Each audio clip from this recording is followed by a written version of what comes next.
1967 തെരഞ്ഞെടുപ്പിൽ കഷ്ടിച്ച് അധികാരത്തിലേറിയ ഇന്ദിരാഗാന്ധിയിൽ അന്നേ തന്നെ ഒരു ഏകാധിപത്യ പ്രവണതകൾ തലപൊക്കിയിരുന്നു.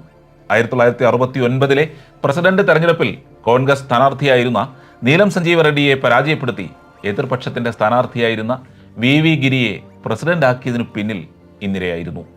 റെഡ്ഡിയുടെ നാമനിർദ്ദേശ പത്രിക ഒപ്പിട്ട് സമർപ്പിച്ച ഇന്ദിര തന്നെയാണ് അദ്ദേഹത്തിനെതിരെ പ്രവർത്തിച്ചതെന്നോർക്കണം. അതോടെ കോൺഗ്രസ് പിളർന്ന് സംഘടനാ കോൺഗ്രസും ഇന്ദിരാ കോൺഗ്രസുമായി. പ്രിവി പേഴ്സ് നിർത്തലാക്കിയും ബാങ്കുകൾ ദേശസാൽക്കരിച്ചും പുരോഗമന മുഖം മൂടി അണിഞ്ഞ ഇന്ദിരയെ ഒളിഞ്ഞും തെളിഞ്ഞും ഇടതുപക്ഷം സഹായിക്കുകയും ചെയ്തു.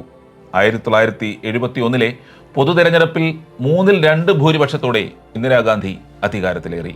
ആ വർഷം പാകിസ്ഥാനുമായുള്ള യുദ്ധം നടക്കുകയും ഭാരതം വിജയിക്കുകയും ചെയ്തു. അതിൻ്റെ പേരിൽ സർക്കാരിന് ലഭിച്ച ജനപ്രീതിയുടെ മറവിലാണ് ഇന്ദിരയും ഉപജാപക വൃന്ദവും ഭാരതത്തെ നിയന്ത്രിത ജനാധിപത്യ സംവിധാനത്തിലേക്ക് നയിക്കാൻ ശ്രമിച്ചത്.